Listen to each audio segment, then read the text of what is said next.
Hi dear ones, welcome to CSCB ranker. നമ്മൾ section 66, 67 ഇതൊക്കെയാണ് പഠിച്ചുകൊണ്ടിരിക്കുന്നത്. അപ്പോൾ ക്വസ്റ്റ്യൻസിലേക്ക് കിടക്കാം. First question, what does section 66C subsection 2 require a cooperative society to do? Answer, it requires every cooperative society to submit quarterly returns on credit activities to the registrar. Section 66C subsection 2 പ്രകാരം ഒരു cooperative society ചെയ്യേണ്ട നിബന്ധന അതിനെക്കുറിച്ച് പറയുകയാണ്. എന്താണ്? അതായത് credit activity ചെയ്യുന്ന ഏതൊരു സൊസൈറ്റിയും, അതായത് പണം കടം കൊടുക്കുകയും വാങ്ങുകയും ചെയ്യുന്ന ഏതൊരു സൊസൈറ്റിയും ക്വാർട്ടർലി റിട്ടേൺ സബ്മിറ്റ് ചെയ്യണം. എവിടെ? രജിസ്ട്രാർക്ക്. അതായത് 3 മാസം കൂടുമ്പോൾ അവർ റിട്ടേൺ ഫയൽ ചെയ്യണം രജിസ്ട്രാറുടെ മുമ്പിൽ. അതിൻ്റെ റിപ്പോർട്ട് കൊടുത്തിരിക്കണം. അതാണ് 66C സബ്സെക്ഷൻ 2 പറയുന്നത്. Question number 2, who must certify the quarterly returns? Answer, the chief executive of the cooperative society must certify the returns. ഈ ക്വാർട്ടർലി റിട്ടേൺ സമർപ്പിക്കുമ്പോൾ ആരാണ് അതിൽ സർട്ടിഫൈ ചെയ്യേണ്ടത് എന്നുള്ളതാണ്. അത് ആ സൊസൈറ്റിയിലെ ചീഫ് എക്സിക്യൂട്ടീവ് ഓഫീസറാണ് സർട്ടിഫൈ ചെയ്യേണ്ടത്. അദ്ദേഹത്തിൻ്റെ ഒപ്പോടുകൂടി ആണ് ഈ ക്വാർട്ടർലി റിട്ടേൺ സമർപ്പിക്കേണ്ടത്. Third question, what does the registrar do after receiving the returns? Answer, the registrar reviews the returns and may require rectification based on the report evaluated. Return ലഭിച്ചതിന് ശേഷം registrar എന്ത് ചെയ്യുന്നു എന്നുള്ളതാണ്. എന്താണ്? രജിസ്ട്രാർ ഈ returns ഒക്കെ പരിശോധിച്ചിട്ട് അതിൻ്റെ റിപ്പോർട്ട് വിലയിരുത്തിയതിന് ശേഷം എന്തെങ്കിലും തിരുത്തലുകൾ ഉണ്ടെങ്കിൽ അതൊക്കെ ആവശ്യപ്പെടുകയും ചെയ്യും എന്നുള്ളതാണ്. Next question, what happens if a society fails to submit returns on time? Answer, the registrar may impose a fine up to ₹10,000. ഈ റിട്ടേൺ സമർപ്പിക്കുന്നതിൽ നിന്ന് ഏതെങ്കിലും സൊസൈറ്റി പരാജയപ്പെട്ടാൽ അവർക്ക് എന്ത് സംഭവിക്കുമെന്നുള്ളതാണ്. എന്താണ്? രജിസ്ട്രാർ അവരുടെ മേൽ 10,000 രൂപ വരെ പിഴ ചുമത്താനുള്ള അധികാരം അല്ലെങ്കിൽ അതിനുള്ള സാധ്യത, അതാണ് അതിൻ്റെ പെനാൽറ്റി ആയിട്ട് വരുന്നത്. Question number 5, on what basis is the fine determined? Answer, the fine is determined based on the classification and category of the society. നമ്മൾ പെനാൽറ്റി 10,000 രൂപ വരെ എന്ന് പറഞ്ഞു. അങ്ങനെയുള്ള ക്ലാസിഫിക്കേഷൻ, അത് എങ്ങനെയാണ് ആ രൂപ നിർണ്ണയിക്കുന്നത് എന്നുള്ളതാണ്. എങ്ങനെയാണ്? ആ ഒരു സൊസൈറ്റിയുടെ കാറ്റഗറി അല്ലെങ്കിൽ ക്ലാസിഫിക്കേഷൻ, ഏത് കാറ്റഗറിയിൽ, ഇപ്പോൾ സൂപ്പർ ക്ലാസ് ആണോ അല്ലെങ്കിൽ സ്പെഷ്യൽ ക്ലാസ് ആണോ, അങ്ങനെ ക്ലാസിഫിക്കേഷൻ്റെയും കാറ്റഗറിയുടെയും അടിസ്ഥാനത്തിലാണ് സൊസൈറ്റിക്ക് പിഴ ചുമത്തുന്നതിൻ്റെ ഏറ്റക്കുറച്ചിലുകൾ കാണുന്നത്. Next, what is section 67 about? Answer, it deals with the cost of inquiry or inspection of a cooperative society. എന്താണ് സെക്ഷൻ 67 പറയുന്നത്? എന്താണ്? ഒരു സൊസൈറ്റിയിൽ ഒരു എൻക്വയറി, ഒരു അന്വേഷണമോ ഇൻസ്പെക്ഷനോ നടന്നു കഴിഞ്ഞാൽ അതിൻ്റെ കോസ്റ്റിനെ കുറിച്ച്, അതിൻ്റെ ചിലവിനെ കുറിച്ച് പറയുന്നതാണ് section 67. Next, question number 7, under which sections can an inquiry or inspection be held? Answer, an inquiry may be held under section 65 and an inspection under section 66. ഒരു സൊസൈറ്റിയിൽ ഇൻസ്പെക്ഷനും അതുപോലെ എൻക്വയറിയും നടത്തുന്ന ആ ഒരു സെക്ഷൻ ഏതാണ് എന്നുള്ളതാണ്. അത് നമ്മൾ നേരത്തെ ക്ലാസ്സിൽ പഠിച്ചിരിക്കുന്നതാണ്. അതായത് സെക്ഷൻ 65 പ്രകാരം എൻക്വയറി നടത്തുകയും അതുപോലെ സെക്ഷൻ 66 പ്രകാരം ഇൻസ്പെക്ഷൻ നടത്തുകയും, ഇത് രണ്ടുമാണ് ഈ സെക്ഷൻ കൊണ്ട് ഉദ്ദേശിക്കുന്നത്. Next question, who can apply for an inquiry? Answer, a creditor or member of the society can apply for an inquiry. ഒരു അന്വേഷണം അതിനെ ആവശ്യപ്പെടാനുള്ള അധികാരം ആർക്കൊക്കെയാണ് ഉള്ളത് എന്നാണ്. അത് ഒരു ക്രെഡിറ്റർക്കാവാം അല്ലെങ്കിൽ ഒരു മെമ്പർക്കാവാം. ഇപ്പോൾ ക്രെഡിറ്റർ എന്ന് പറഞ്ഞാൽ ഒരു ഡെപ്പോസിറ്റ് ഉള്ളയാൾ, അദ്ദേഹം ഒരു മെമ്പർ ആവണമെന്നില്ല. പക്ഷേ ഒരു മെമ്പർ എന്ന് പറയുമ്പോൾ ഡെപ്പോസിറ്റ് കാണാം, ലോൺ കാണാം, അദ്ദേഹത്തിന് ഷെയർ കാണും. അപ്പോൾ ഒരു മെമ്പർക്കോ അല്ലെങ്കിൽ ഒരു ക്രെഡിറ്റർക്കോ എൻക്വയറിക്ക് ആവശ്യപ്പെടാം എന്നുള്ളതാണ്. Next question number 9. Who may be ordered to pay the cost of inquiry? Answer: the registrar may order the society, its officers, former officers, or the applicant, member or creditor, to pay the cost.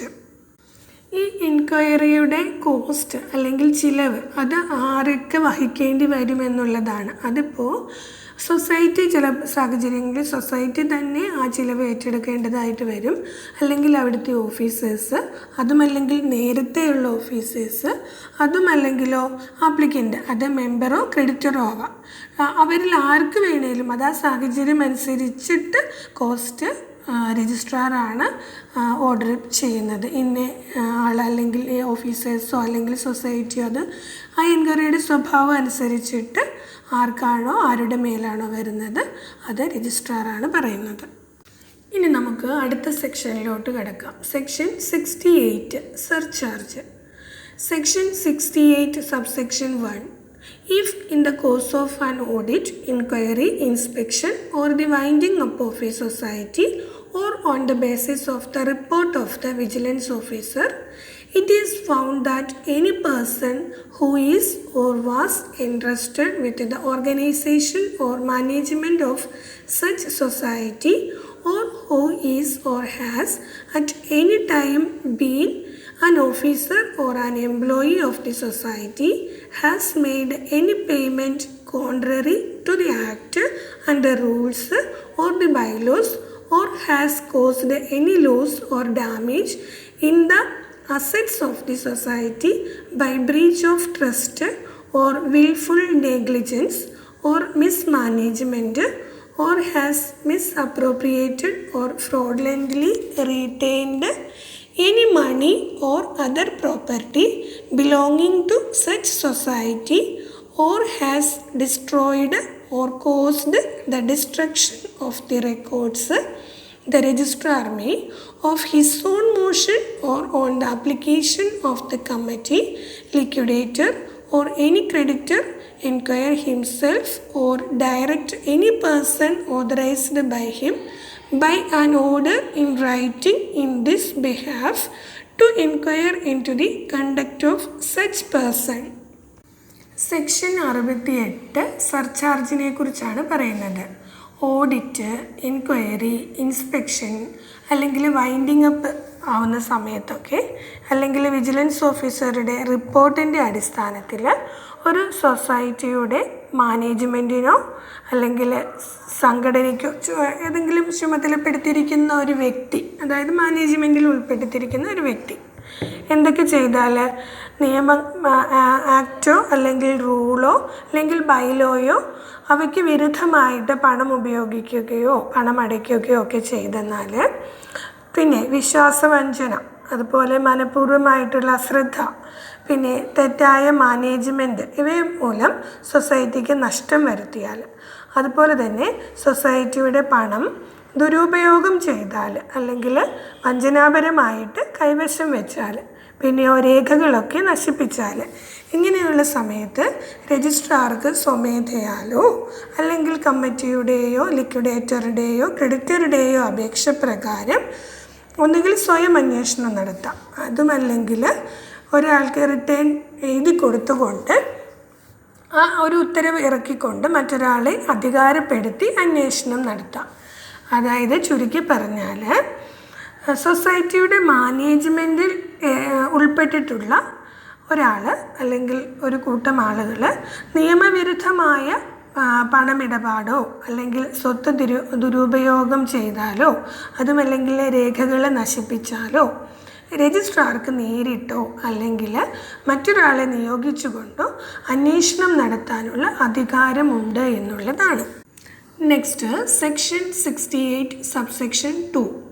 Where an inquiry is made under subsection 1, the registrar may, after giving the person concerned an opportunity of being heard by order in writing, require him to repay or restore the money within a period of 60 days or other property or any part thereof with interest at such rate, or to pay contribution and cost or compensation to such extent as the registrar may consider just and equitable,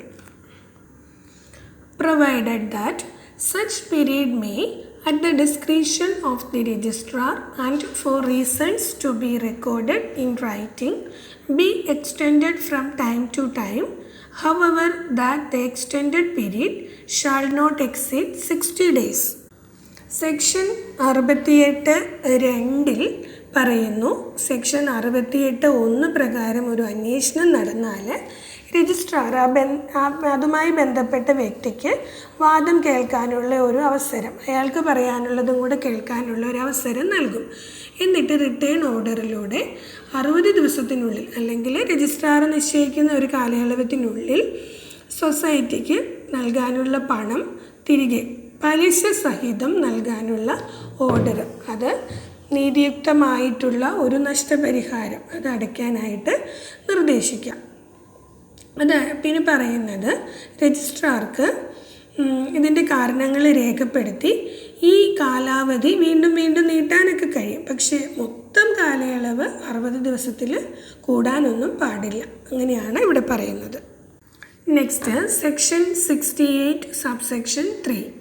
Where the money, property, interest, cost or compensation is not repaid or restored as per subsection 2, the registrar shall take urgent steps to recover such amounts from the concerned persons as arrears of public revenue due on land as specified in section 79 of the Act. Section 68(3) പറയുന്നു, ഈ അടയ്ക്കാനുള്ള return കൊടുക്കാനുള്ള ഈ പണമോ സ്വത്തോ പലിശയോ ആ ചിലവുകളോ അല്ലെങ്കിൽ നഷ്ടപരിഹാരമോ അതൊക്കെ തിരികെ നൽകാത്ത പക്ഷം രജിസ്ട്രാർ അടിയന്തര നടപടികളിലേക്ക് കടക്കും. രജിസ്ട്രാർ അതുമായി ബന്ധപ്പെട്ട വ്യക്തികളിൽ നിന്ന് ഭൂമിയിൽ കുടിശ്ശികയായ പൊതുവരുമാനം സെക്ഷൻ 79 പ്രകാരം വീണ്ടെടുക്കുമെന്നുള്ളതാണിപ്പോൾ. അതായത് ഈ 68(2) പ്രകാരം നിർദ്ദേശിച്ച പണം തിരികെ നൽകാത്തവർക്ക് രജിസ്ട്രാർ ഭൂമി വരുമാന കുടിശ്ശിക അതായി കണക്കാക്കിക്കൊണ്ട് സർക്കാർ രീതിയിൽ തന്നെ ബലമായി വീണ്ടെടുക്കും എന്നുള്ളതാണ്. ഇനി നമുക്ക് ഒരു ക്വിക്ക് റിവിഷന് വേണ്ടിയിട്ട് ബുള്ളറ്റ് പോയിൻ്റ് ആക്കിയിരിക്കുന്നത് നോക്കാം. Section 68 surcharge. Section 68 subsection 1 applies during audit, inquiry, inspection or winding up of a society or based on a vigilance officer's report. Covers persons entrusted with management or who are or were officers or employees of the society. Misconduct includes payments contrary to Act, rules or bylaws, loss or damage to assets by breach of trust, negligence or mismanagement, misappropriation or fraudulent retention of money or property, destruction of records. Registrar's powers: may act on his own motion or on application by committee, liquidator or creditor. Can inquire directly or authorize another person in writing to conduct inquiry. Next, section 68 subsection 2 applies when inquiry under subsection 1 is conducted. Registrar's authority must give the concerned person an opportunity to be heard, can issue a written order requiring repayment or restoration of money or property or part thereof. Payment of interest, contribution, cost or compensation as considered just and equitable. Time limit: Repayment or restoration must be done within 60 days. Registrar may extend the period with written reasons, but extension cannot exceed another 60 days. Next, section 68, subsection 3 applies when repayment or restoration under subsection 2 is not done. Registrar's duty must take urgent steps to recover the money, property, interest, cost or compensation. Recovery method treated as arrears of public revenue due on land. Recovery process follows section 79 of the Act. ഇനി കഴിഞ്ഞ ക്ലാസ്സിലെ ക്വസ്റ്റ്യൻ്റെ answers നോക്കാം.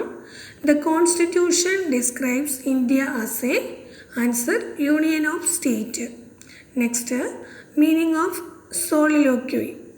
Answer an act of speaking one's thoughts aloud when alone, especially in a play. അതായത് സ്വന്തമായിട്ട് സംസാരിക്കുന്ന അവസ്ഥ, പ്രത്യേകിച്ച് കളിക്കുകയൊക്കെ ചെയ്യുമ്പോൾ.